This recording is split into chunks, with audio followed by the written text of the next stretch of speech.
Ok, on va parler de la leçon sur la théorie des représentations, la leçon 107 à l'oral de l'agrégation externe. Euh, je vais en parler. Normalement, ça devrait être le 6 minutes, mais ça va durer plus que 6 minutes, en fait, parce que, j'ai plus envie de détailler les choses. Voilà.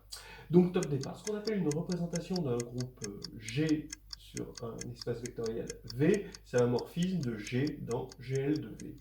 Si par exemple ce morphisme que j'appellerais ρ ou ρv est injectif, c'est une façon de voir G comme un groupe de matrices, d'accord? Et maintenant, s'il n'est pas forcément injectif, alors ce ne sera pas G qu'on verra, ce sera un quotient de G. Le but de la théorie des représentations est de trouver toutes les représentations possibles d'un groupe donné. Si on doit regarder ce que c'est que une représentation, on voit que ça ressemble beaucoup, c'est la version linéaire de ce qu'on appelait une action de groupe, puisque une action de groupe, c'était finalement un morphisme de G dans S de X. Mais là, X est cette fois-ci un espace vectoriel, et on demande en plus un axiome de linéarité. Alors des exemples, la représentation triviale du groupe, sur V par exemple, c'est simplement le morphisme de G dans GL de V qui donne toujours l'identité. Donc ça, c'est clair. Maintenant, on a la représentation par permutation. C'est la représentation du groupe de permutation Sn qui associe à une permutation la matrice de GLN de permutation. Si G agit sur un ensemble fini X, alors on a un morphisme directement de G dans Sn, facilement, et ensuite, dans un deuxième temps, une représentation de G de ce qu'on appelle de degré n, c'est-à-dire sur un espace de dimension n. Voilà.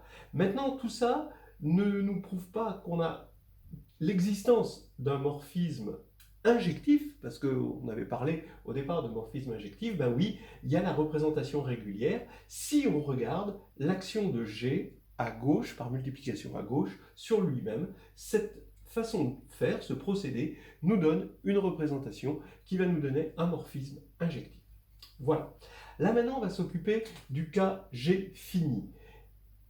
Et l'idée est de moyenner, parce que le fait qu'on a un G fini va nous permettre de faire des moyennes sur G des objets qu'on obtient ici.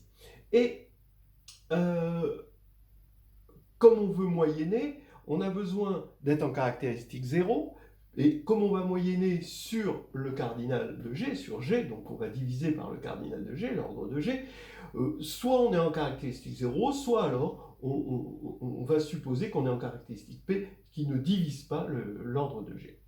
Et là, on arrive à montrer le théorème de Maschke, qui va dire que si on a une sous-représentation, c'est-à-dire un sous-espace de V qui est stable par tous les ρ de G, d'accord, alors on va avoir une projection de V sur W, et en moyennant les morphismes de projection sur G, on va trouver une projection qui est G invariante et qui va nous donner, par son noyau, une sous-représentation supplémentaire.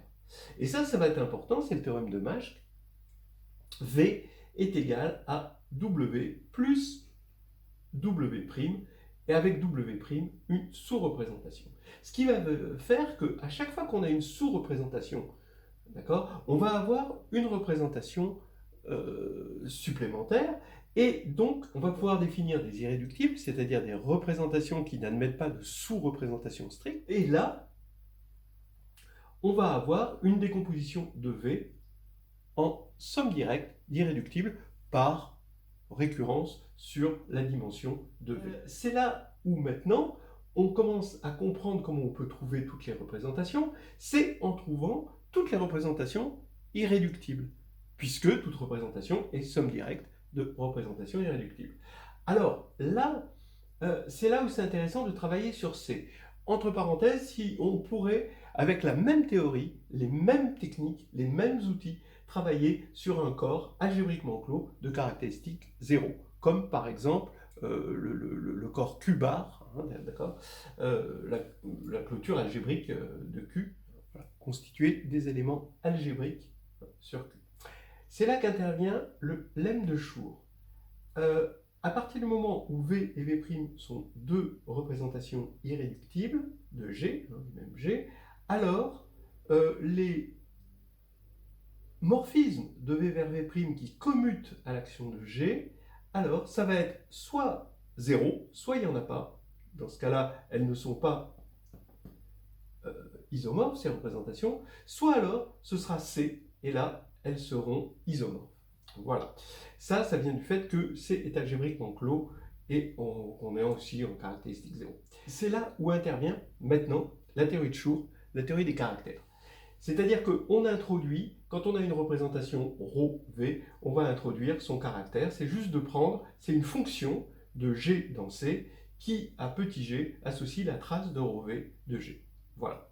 Et il se trouve que ce théorème de Schur va devenir que l'ensemble des caractères de représentation irréductible, c'est ça qu'on cherche, forment une famille orthonormée pour une norme, ici, hermitienne, des fonctions de G dans C. Hein, à deux fonctions de G dans C, on associe ff' égale, encore une fois, on prend la moyenne, et là, de f de G bar f' de G. Mieux que ça va non seulement former une famille orthonormée, mais aussi une base orthonormée des fonctions centrales. Il se trouve que les caractères sont des fonctions qui sont constantes sur les classes de conjugaison de G. Et donc, ce sont des fonctions centrales. Ça, c'est une base. Ce qui va faire que l'ensemble des fonctions centrales, donc, ça va être muni de deux bases. Ça va être important. D'une part, les caractères. D'autre part, au départ, le truc naïf, c'est-à-dire une fonction qui a une classe de conjugaison, donne 1 si on est dans la classe de conjugaison, ou 0 si on n'y est pas. D'accord ? Donc les fonctions caractéristiques, d'accord, des classes de conjugaison.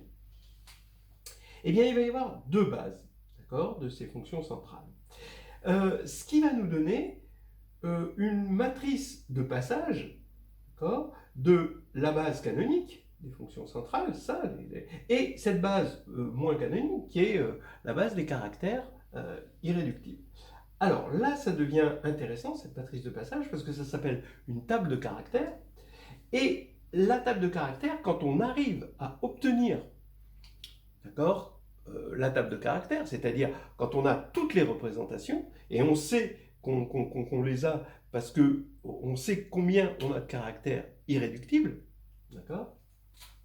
Eh bien, une fois qu'on a cette table de caractères, on a des renseignements sur le groupe, mais il faut faire attention. D'abord, les caractères sont des fonctions de G dans C, et non pas des matrices NN. On est en train de remplacer des matrices NN par des caractères, c'est-à-dire juste des matrices 1-1. Donc, vraiment, c'est très alléchant, parce que c'est une énorme économie de moyens, mais il faut faire attention. Le caractère d'une représentation caractérise la représentation, mais juste à isomorphisme près. Il ne faut pas s'attendre à obtenir une représentation à partir du caractère. Il y a encore beaucoup de travail à faire pour l'obtenir vraiment. D'accord ?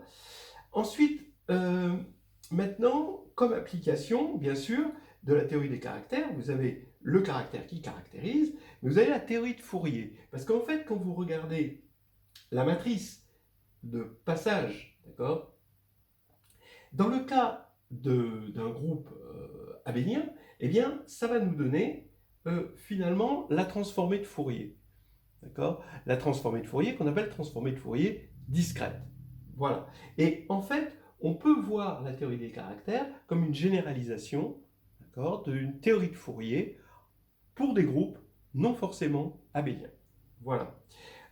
Maintenant, la table de caractères nous permet de retrouver des choses, par exemple le centre, le groupe dérivé.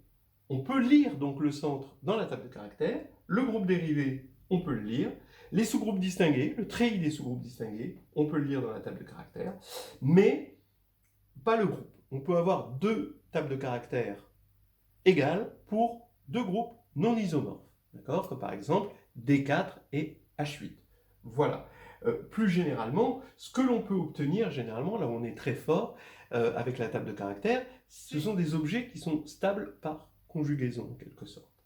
Voilà, comme des sous-groupes distingués, centres, etc. D'accord? Mais généralement, on ne peut pas aller plus loin que des choses stables par la conjugaison. Voilà. Très bien, j'ai à peu près tout dit.